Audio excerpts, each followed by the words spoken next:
What's going on, everybody? It's FREEDO here for Your Overwatch. Today we're going to be reviewing some footage sent in by you guys to youroverwatchplays@gmail.com, all surrounding the themes of team comp decisions that lose games. If you'd like to submit your footage to be reviewed, upload to YouTube games where you lost but you weren't sure why, and email in the link to youroverwatchplays@gmail.com. Now in this first example, Immortal Slasher is rolling out with what could be a pretty devastating rushdown comp. We got Lucio, Reaper, Reinhardt. The team fight starts to break out, but I'm unsure why. We stand in the middle of two damage sources here and just allow ourselves to get shot in the back. Then for some reason think having less shielding is going to win. Swap to a Junkrat, and I'm just going to be honest with you guys, it goes all downhill from there. But look back to this clip. Was it the Reinhardt pick that was the problem, or the Reinhardt play? Remember, tanks do damage too. In fact, Reinhardt, when he gets active, can do more damage than anybody. If the team keeps healing him and he keeps swinging, he can be the most effective damage dealer in the game, because he does melee damage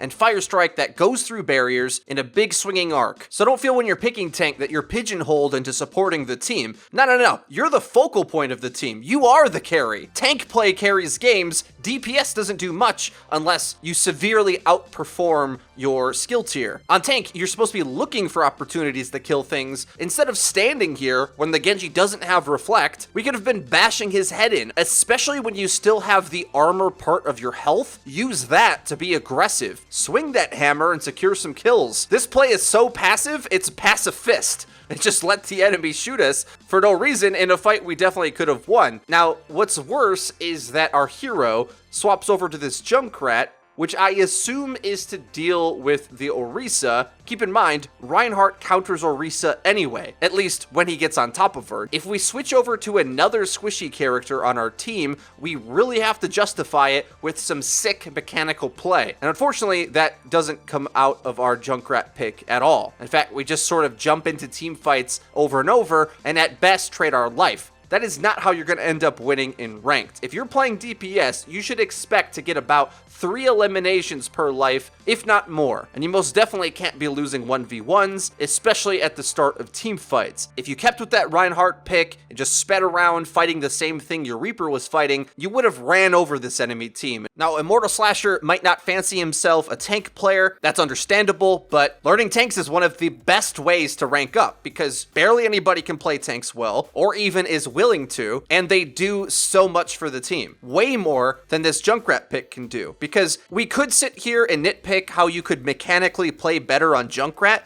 but it's just not a good pick. Reinhardt rushing her down is way better because you step past the shield and her weapon doesn't do much against Reinhardt's armor health, and his big hammer swings is some of the most reliable damage that deals enough burst to burn her down after Fortify is gone. In general, I'm pretty understanding of multi-DPS comps in ranked, but they only work if each individual DPS player is self-sufficient enough that they don't need any help, really, and they could just go off and win duels and make space for one another. When that starts to work, you really snowball. But if you don't just go out of spawn and kill a thing in front of you immediately, you should consider swapping, because playing like this is just a fast route to D-rank town, no matter what damage character you're on. If you go out, take a fight, and die, you need to play characters that are more stable and can more easily keep themselves alive or aid your teammates. One last thing about Rein before we go on. I want to make it clear, it took me a long time to get any good at Rein at all. Rein is clunky and punishing, but he also carries games if you unlock playing him aggressive enough to be a threat, and then learning when to rein it in. Much more important that you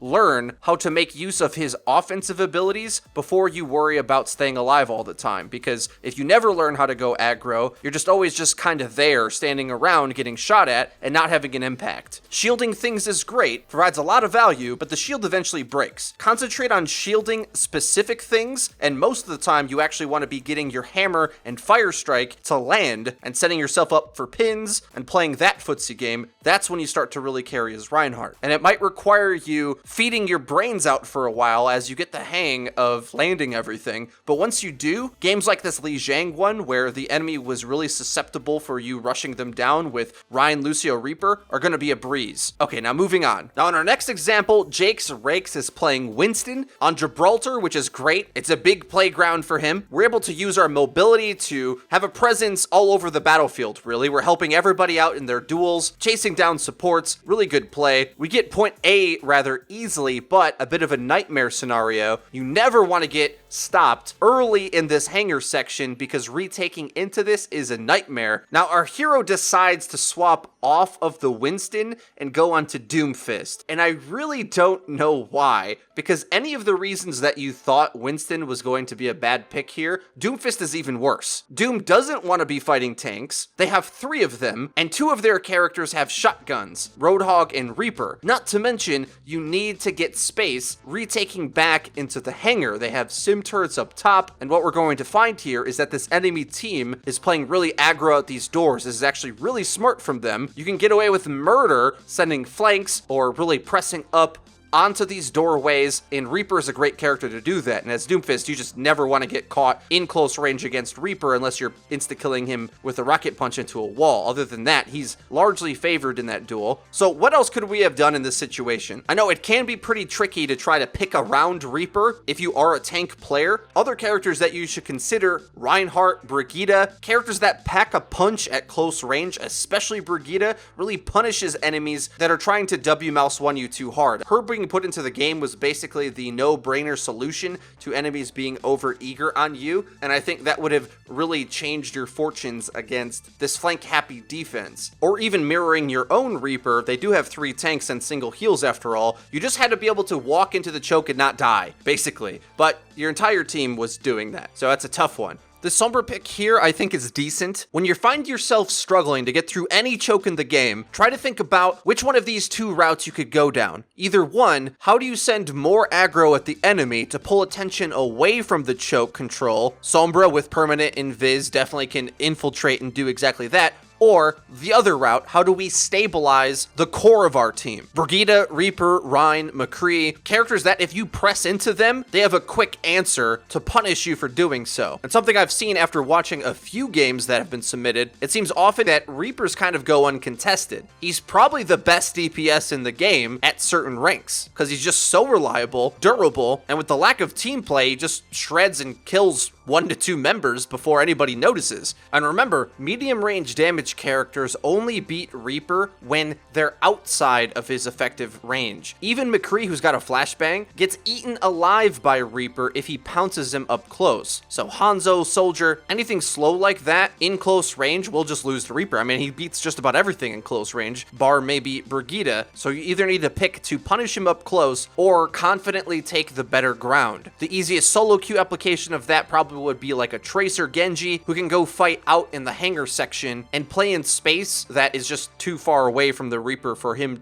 to get value. He comes, chases you, you run the other side. You can always play a step ahead of him playing those characters, which is why normally Reaper doesn't see much play in top level competition. And also, there's a few more key mistakes in this gameplay beyond just the hero choices. At least 3 distinct times in a row, we see our hero notice that our entire team's dead, nothing but dead skulls in front of him, and still goes to challenge the choke by himself. Note, when you do this, you're basically asking the entirety of 6 players on the other team to come fight you alone. Going in like this and dying is what's called staggering, because your team died much earlier, so now you die out of sync. If they go in as well, they're still at a disadvantage. On top of the fact that going through the choke at all was a massive disadvantage. You can't do it down people, and this is how chain staggers happen, is that you keep going in after they stagger as well, and the staggers never stop. So for example, when you're starting to leave your spawn doors and you see the team in front of you is dead, stop. Do not pass go. Do not collect $200. It can be permissible to fight still now, but you're doing it alone. High-ranked players will still fight in these situations and look for kills